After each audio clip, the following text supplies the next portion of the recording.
Hi, everybody. Before we get to another great interview, we could really use your help. IMDb, which is the entertainment database, recently named the Too Opinionated podcast one of its top 100 podcasts.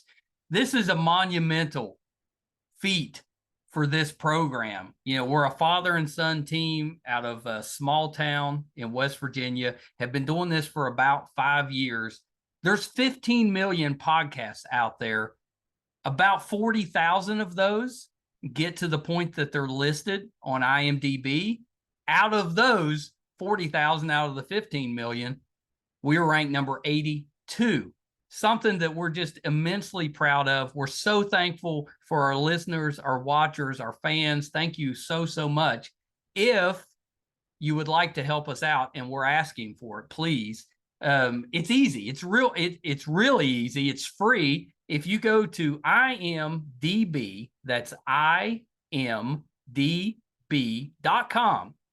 look up Too Opinionated Podcast, and just take a look at the page. That's all you have to do. I mean, you're welcome to look at the cast, look at the episodes so you can kind of see who's been on the program.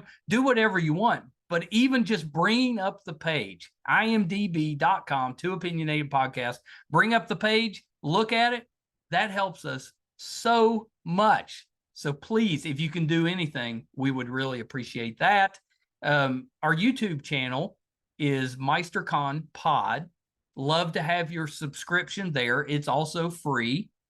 And you can also check out our website, meistercon.com, where you'll find almost 700 episodes, audio and video, available on there. There's also a terrific blog from Brett, and it'll let you know anything that we have going on in studio, if we're covering a convention, if we're going on location, anything that we have going on will be on the website, meistercon.com. Thank you guys so, so much. We appreciate you so much. I can't express enough how appreciative we are of all of you.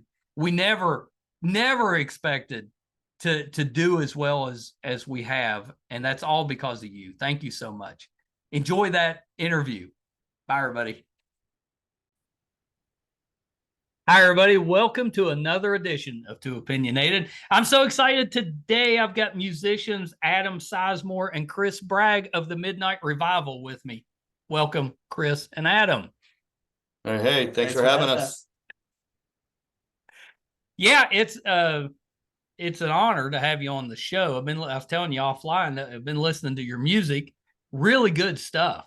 I mean, it's not just the vocals, but the actual music's really good. So yeah, kudos on that. Thank you. Thank you. When we're working really hard on putting together a good piece of work, Yeah. Well, so let's start this way. Tell me a little bit about yourselves. What kind of got each of you into music, and how did you form Midnight Revival, and who else is in Midnight Revival?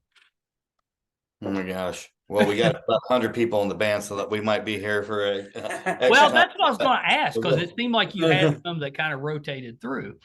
Yeah, we have a lot of people that collaborated with us on the recording, and probably about 75-80% of those folks are in our live band as well. Yeah. Yeah, the band's kind of built so it can scale up and down depending on the gig we're playing. So I love that. Yeah, we can do a whole show just me and Adam on acoustic, or we can do an 8-9 piece set. Are you two doing the vocals, or do you have other people do the vocals? We both do vocals. Adam's lead vocals. I carry the main background, and then we have other background vocalists as well. We're the founders and the main, I guess you'd say, songwriters of the group. So I guess like we're the Bono and the Edge of the band, but not to take any credit away from any of the other guys that are involved, because there's certainly talented folks that are making this project sound as good as it does, and we're very blessed to have them. Yeah, of course. So how did the band get together? It started off kind of lightly, actually. Chris and I have worked together for many years. Chris is in the sync licensing business. He does movie trailers and commercials and advertisements, that sort of thing. And so he happened to see me at a gig in Southern California and asked me to be his session vocalist, and we've actually had a business relationship for the last probably 10 years or so. I moved up to Northern California, Southern Oregon area to kind of try different things. I got into the radio business, did some live events, got into music festivals and that sort of thing. Chris moved on to Nashville, and he's been here for a few years now. And as is a lot of the folks that we are collaborating with. Some of them are from all over the country, but some of them are folks that we've known since the West Coast days. Anyway, we've collaborated remotely, back and forth here and there, and we've always kind of joked around about like, hey, Chris says, if you ever come to Nashville, we should start a band. So one day his phone rang, and I said, guess who? And honestly, 3 months after I moved here, we hit the ground running, and I had a batch of skeletal versions of songs that I recorded at a different studio, and we got together and wrote the other pieces of the body of work that is our album, and we added and subtracted things from the songs that were kind of already started, and here we are. That's great. Yeah, that's terrific. That's not an easy move, leaving Oregon, LA area and moving out to Nashville. I mean, well, yeah, it was easy for me. It was easy for me too, because I was living in the woods in a very rural area, and I love nature, but not that much. I do like civilization, and honestly though, it's beautiful out there, but Nashville has come to show lots of opportunity and such, and so I'm very blessed to be here. Yeah, sure. Nashville's a great city. Yeah, I love it. That's true. We were out there last fall, but my wife was out there just a couple of weeks ago, and had just a amazing time out there. She works for Live Nation, so she's doing the music thing, but she got to go to the Opry and do all that fun stuff. Yeah, Nashville's a pretty great city. Yeah, it's amazing here. I love it. Yeah, it's not bad at all. So you've got a new single that's coming out on the 3rd of November called "Feels So Good." Mm-hmm. Tell me about that song. What's the song about? Who wrote it? Kind of give me the background on it. Well, we both wrote it, but the subject matter is kind of a lighthearted take on indulgence, if you will, guilty pleasures, that sort of thing. So it's not really like there's not really like a moral to the story type of thing. It's just more about like enjoying your life. We're not advocating anything illegal or anything like that or damaging, but we are saying like, hey, there are things in life that are solely meant to make you feel good. That's right. And if you can get away with doing it without hurting yourself or anybody else, then maybe you should consider doing it once in a while, Yeah, well, it's the type of song I can't dance, but it gets you moving a little bit. You can bop around a little bit. Those that can dance, I'm sure will do it. Well, you mentioned disco earlier, and disco music has the bass drum with the bone. They call that the 4 on the floor, and that was the first part of that song to kind of get that song grooving. So maybe it's in your DNA to want to dance to that song. There you go. That's it. Yeah, it's calling to me. That's right. No, that's terrific. And I love the fact that this is just the first release of an upcoming album. So the album's going to be called Runaway. And it sounds like you've got it basically done. Will we see that fairly soon? Yeah, it's all complete. We're just going to be slipping out singles every 2 months until we feel like it's time to put out the whole collection. But what do you think about that?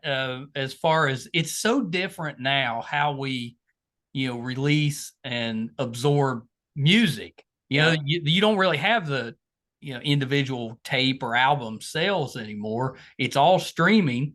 So now you've got that. It's almost like you have more control because you can release singles individually before an EP or an album. It's a new world for sure. I think we've had this conversation a lot, and I think the conclusion that we came to is that there still is something to having a whole, body of work as a whole that you can listen to from start to finish. Yeah. But in this day and age with the shortened attention spans, it's, I think for us, our plan is to just kind of always be releasing something every 2 months, always something coming out. Like our plan is just never go away, really. Right. So, We're never gonna leave. we're like that itch, you can't get rid of. So No, I love that. There are some benefits, to that as well. Like, for example, when you're just even 10 years ago, when you're primarily creating music or producing music to be strictly for terrestrial radio, you'd have to make it between 2.5 minutes to 3.5 minutes. And, now if you're getting on the radio, you're going to have to give them a radio mix that fits that format. But now we can put out Led Zeppelin 6-minuters, you know what I mean? Because putting That's everything primarily streaming. So that gives us a benefit to kind of, it's a lot more freedom, right, to be a little bit more creative. And like sometimes, you might say to yourself, like, and I've had this conversation with myself and other people that I've collaborated with musically in the past, like, well, we can't put that bridge in, even though that's a great transition for the song, because it's going to knock the song up 40 seconds and we can't afford to do that. And now we can be like, well, we're just going to do it. Yeah. Yeah. It would actually let you make the music the way you want to make it, because you don't have to shorten it up for radio or anything. Right. Yeah. That's pretty great. So is the album, does it, is it one of those albums that kind of tells a story, or are the songs just kind of eclectic and put in there because those are ones you like? Are they connected at all? They are kind of, I would say they're the story of us. They're bits and pieces of our lives kind of as a whole. I don't know if they're necessarily connected. Yeah, it's not like a concept album, although that would, now that you mentioned that, I'm like, maybe we should do that. Yeah. Thanks a lot. Nice. I'm an idea guy, but I couldn't tell you how to do it. But they're basically just like a collective of different stories, some from our own personal experiences, some from things that we've garnered from media or the news or other people that we've happened to know in our lifetime, that sort of thing. So each song has its own little universe that it dwells in, I'd say. Yeah, I like that. So was there what kind of inspired Feel So Good? Was there something that clicked that made you kind of like, oh, that'd make a good song? Or was there a reason that you wrote the song? Yeah, I mean, I think our reason behind that is probably pretty similar. I think we both kind of live like we have this kind of idea that life is for living, So, I'm all about doing everything and kind of living life to the fullest. Yeah. So I think that's kind of for me what the song is about. Yeah, I'd have to agree. Life is not for just contemplating what you should have done or should do. It should be about reveling in what you just did. Yeah, when I'm on my deathbed, I don't want to look back and go, oh man, I should have tried that. So right. And once again, we're not like trying to advocate for being, it's not a song about drugs. We're not trying to tell you bad stuff or rob somebody. You might enjoy what it feels like. You know what I mean? It's not like that, but it's just more about just enjoying the life that we are, blessed to be granted, pretty much, and there is a little bit of like commentary in terms of some of the lyrics, but it's meant to be kind of lighthearted. Yeah, I love it. I think especially after what we all went through in 2020, it's so important to actually appreciate the life that you're living, and if it's not exactly what you want, then you should fix that and get out there and really enjoy it. And I think all of us are feeling that a little bit because of what we went through, we realize, we may not have the time that we think we have. Mm-hmm. So you better get out there and enjoy yourself. Exactly. Like that, you actually hit on something pretty pertinent to the creation of the song. Like a lot of the inspiration came from that frustration that we could probably all here identify with, but also as a society, as a country, the world, even this is a worldwide thing that happened with the pandemic and all that. And I don't want to be stuck on the pandemic subject matter, but it did change the fabric of the way that we do things, that we live our lives. I mean, podcasts is a great example. I mean, podcasts are through the roof, and because we had to find something to do to entertain ourselves, and it feels so good to interact with other human beings. Well, I've said that before. I would gladly give it up if we could have skipped that mess in 2020. But it was really good for our podcast because everybody was just sitting around looking for stuff to do. So if we asked to interview somebody, 9 times out of 10, they said yes because they didn't have anything else going on. Right. Did you use that time to write?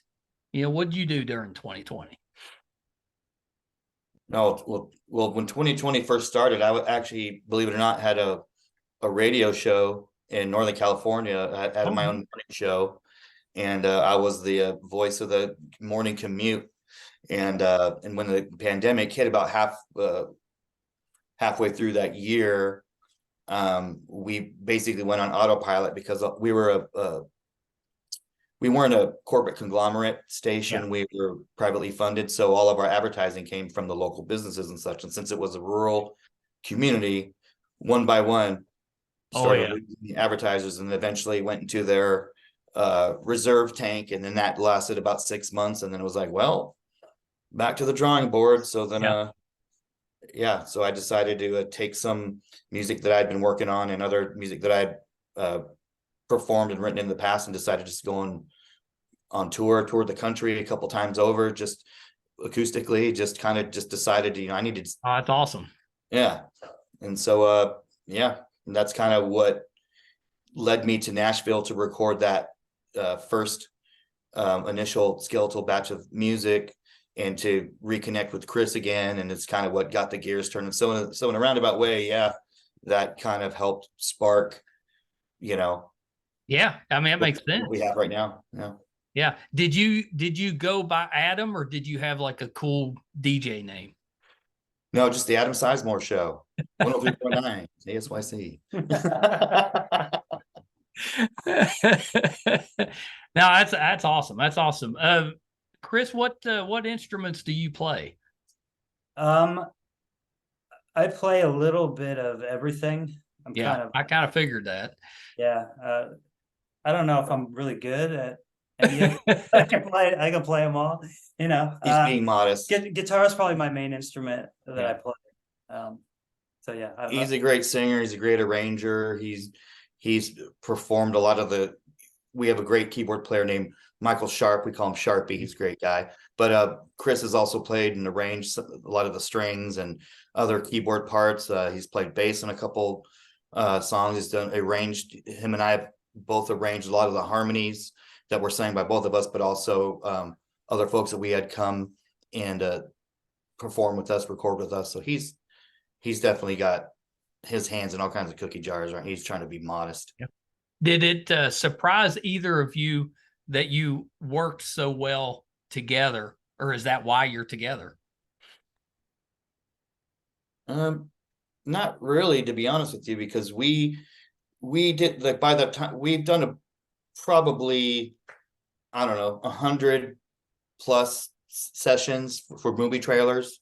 Yeah. There's some that and honestly, like, most of them got passed over to somebody else or whatever. But anyway, we had a very solid working relationship. And by probably about the third session, we realized we're going to be friends. Yeah. So we always had a good rapport, and we always worked well together. We kind of knew very early on, like, the mode in which we worked the most efficiently. Yeah. And so that was kind of one of the reasons why we kind of joked about for years, actually, like, we should start a band one of these days if we could ever get the time or figure out how to do that. Yeah, I think it's impressive that you're able to work together on the songs, because that doesn't always happen. A lot of times bands end up splitting up because they can't agree on how the song should sound. So they get kind of messed up. But it sounds like you guys have a really good working relationship. Yeah, I think we have very similar tastes when it comes to music too. And I think we'll one of us will hear something, and before we can get it out, the other one's already knows in their head what it's supposed to be too. So we're kind of on the same page with that musically. Yeah. Mm-hmm. Yeah, that's awesome. What about you, Adam? What instruments do you play? I'm in a similar type of situation as Chris. Like I've kind of put out my own music and produced it, and I'm kind of a multi-instrumentalist. I'd say my main instrument is vocals and guitar, but I also play a little bit of keys, harmonica, drums, even a little bit of saxophone. But I don't know if anyone's ever going to see the light of day. We'll see. I think you have to do a saxophone song. I think a saxophone solo would be amazing in these tracks.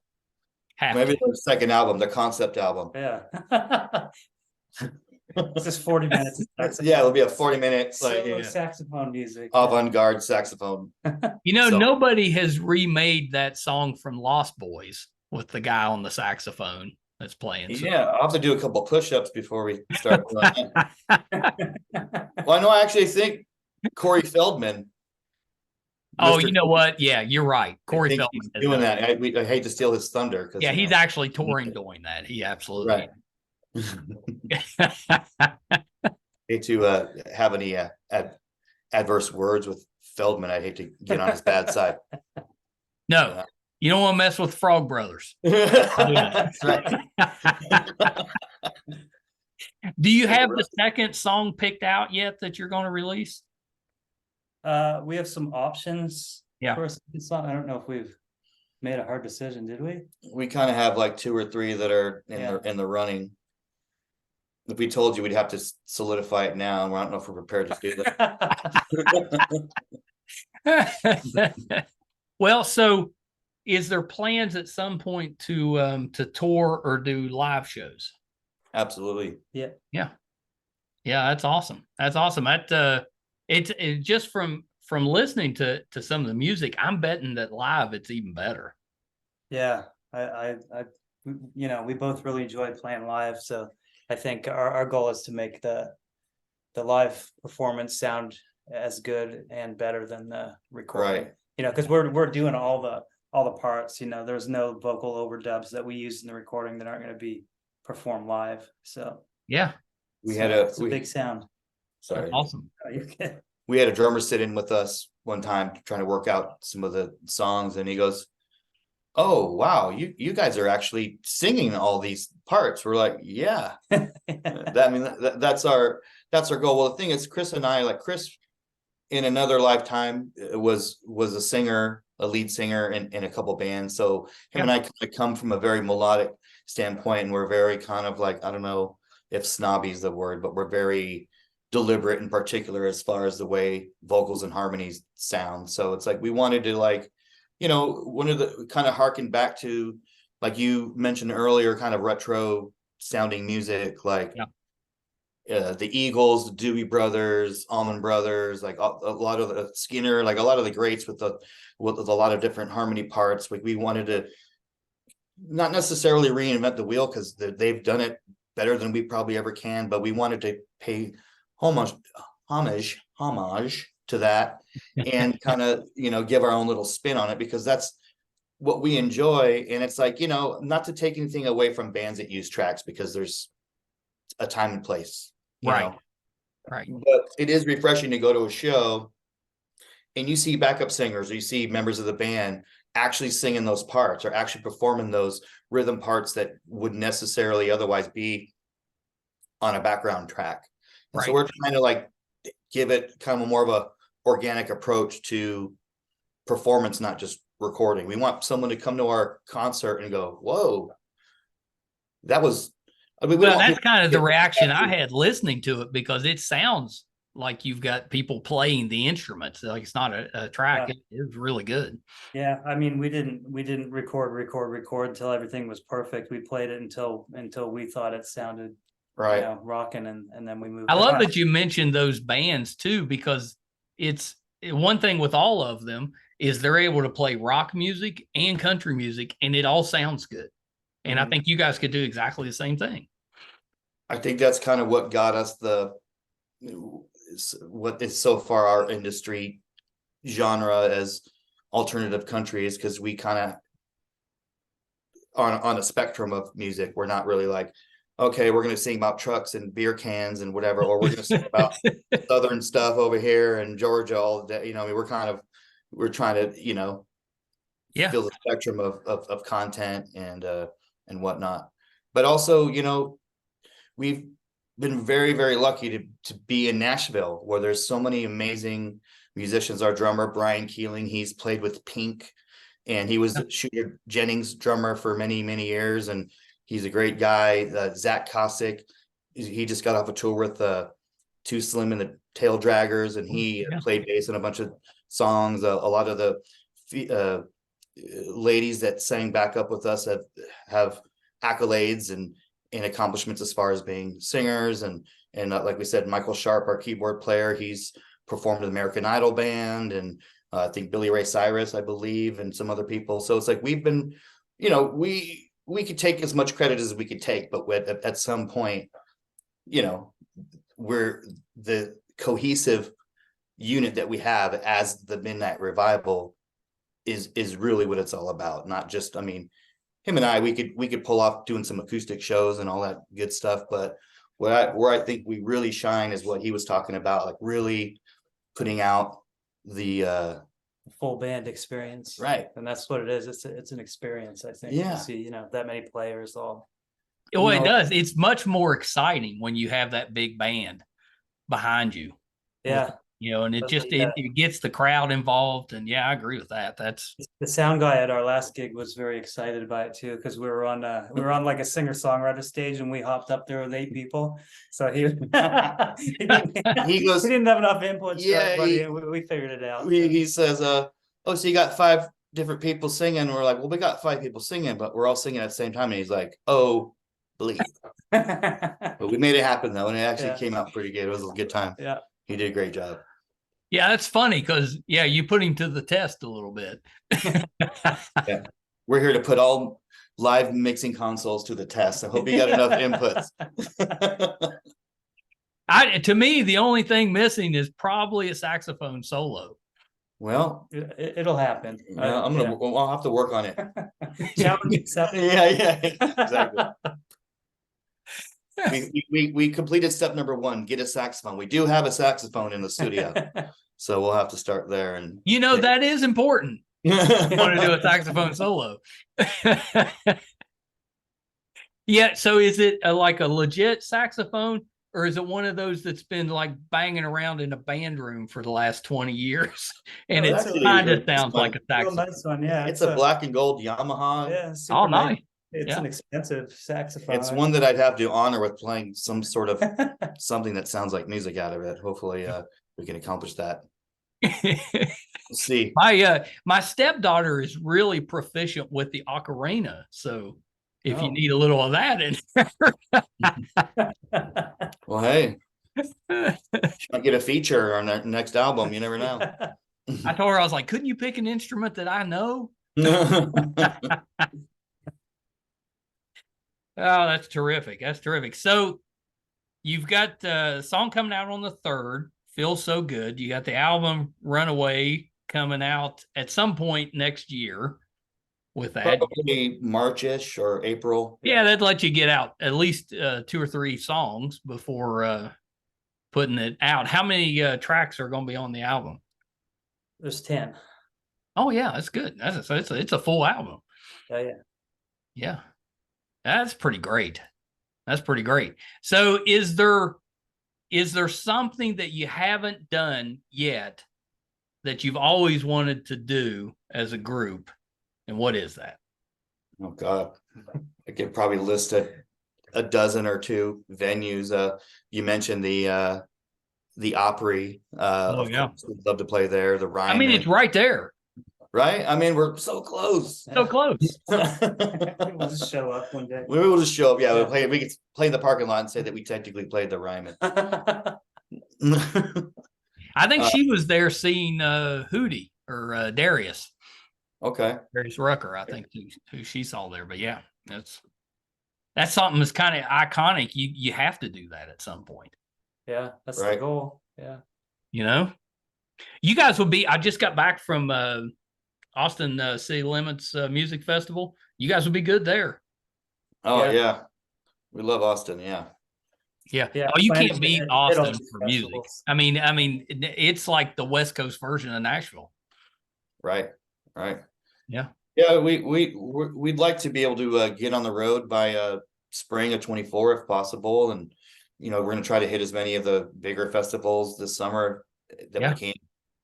And then after that, I guess we're going to have to go with our plan of world domination. So we've got one here in Summersville, West Virginia, which is about an hour and a half from where we're close to the capital, Charleston, but about an hour and a half away. But it's called Mountain Music Festival. That's one you should look into. It happens, I think, in June, but it's they get a lot of good acts there, and it's one of those weekend festivals, so you're there, the whole weekend basically. Oh yeah, that sounds great. Yeah. And if you like the outdoors and the woods, that's basically what you're in. Oh yeah, I like it. Yep, we can handle it. Well, Chris, Adam, thank you so much. This has been awesome. The music is terrific. Absolutely love Feels So Good. And I can't wait for the album to come out. I'd love to see you in concert. So keep me posted what you have coming up, because you're not that far away from us.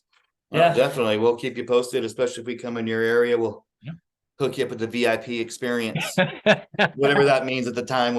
It's to be determined, I guess. You can come hang out in the green room with 14 other people. Yeah. You could fight over a 6-pack of soda, bag of chips. Hey, we're very easy. Just give us a little corner to hang out in. That's all we need. Yeah. Now, thank you guys so much. So a couple of things, though, before we wrap up. Anything else that you're working on that we can kind of keep an eye out for, or is that if we covered everything? Well, I mean, after this record comes out, we've already started working on the second one. So, like the album, second album? Second album, is in progress already. So we can't that's stop. Quick. Like I said, we're never going to go away. We're just always, every 2 months. But something new. I mean, I would say just look at our socials, our website, and keep your eyes peeled, because we're actively trying to book right now. So there's going to be some show dates coming up probably in the next couple of weeks or so. So stay tuned for that, and hopefully by after the holiday season, we'll be hitting up everybody's local music venue. Yeah, we'll be hanging out with you in West Virginia. Absolutely. Yeah, we'll put you up in the podcasting studio so you can cheer. All right. Well, let's do that. Let's run through social media for the Midnight Revival, and then each of your own social media that we can look for. Okay. The Midnight Revival Band on Facebook and Instagram, right? Instagram is the Midnight Revival, _midnight_revival. Yeah. It came right up when I put it in. Yeah. And then a TikTok, I believe it's just the Midnight Revival. Is it Midnight Revival Band? I can't remember. Yeah, that's impressive. You're on TikTok. You need to be on there, but that's not an easy one to master. Well, we got some people that are kind of helping us out with that. So we're cheating the system a little bit, so we could be a hip with the kids. You know what I mean? Right. You need it though, because that's where you can get the audience from. Right. It's TikTok's pretty amazing for that, and there's so many talented people in there. But it's not easy just to throw something up and have anything happen. You got to get in there and play around with it a little bit. Yeah, 100%. Do you each have individual accounts, social media wise? Yeah. So my Instagram is 35 whiskey. Nice. Mine is just Adam Sizemore Music, and that I'm on Facebook. Yeah. And Instagram. Awesome. Well, thank you both. This has been terrific. The music's great. Can't wait to see what you got coming next. But yeah, you guys have open invitation. If you put the next one out, want to come back, just holler at me. We'll get you back on. Awesome. Thank you so much for having us. Yeah. We really appreciate it. Yeah, of course. Okay, hold on 1 second. Adam Sizemore and Chris Bragg of the Midnight Revival. Love the name. I think that's a great name for a band. Really enjoyed that. Please check out their music. Feels So Good comes out on November the 3rd, to be followed by a couple more singles, and then the album or the EP, Runaway. So please keep your eye out for them. I guarantee you'll like the music. It'll They named a lot of the bands that it'll remind you of, and it will. It's really, really good music. It'd be a good album to play for a party. I think a lot of good dance music on there. So definitely check them out and support them. Very important. If you would like to support us, especially if you're finding us for the first time, thank you. We really do appreciate that. There's a couple easy ways you can support us. They're both free, and don't take too long. It's pretty simple. Our YouTube channel. Let's try that again. Our YouTube channel is MeisterCon Pod. All we ask is that you subscribe. Just hit that subscribe button. Helps us out. Doesn't cost you anything. Gives you access to almost 700 episodes. So I guarantee there'll be plenty of stuff there. If you're a music lover, we have a ton of musicians on. If you enjoy actors, directors, authors, whatever you're looking for entertainment wise, it'll be on there. So definitely check us out.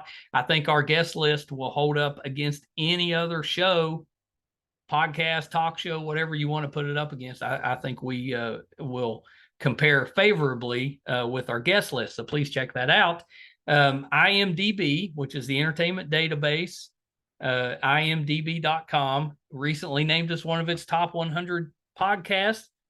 15 million podcasts out there. So to be on a top 100 list, really important. If you want to support us that way, you can go to imdb.com, look up the Too Opinionated podcast, just take a look at the page, just that traffic on the page. It's free. Helps us out a ton. You know, you can click around, you can see all the guests that we've had on the program, but even just pulling the page up helps us. So please do that. You can find all episodes, almost 700 now, audio and video, on our website, meistercon.com.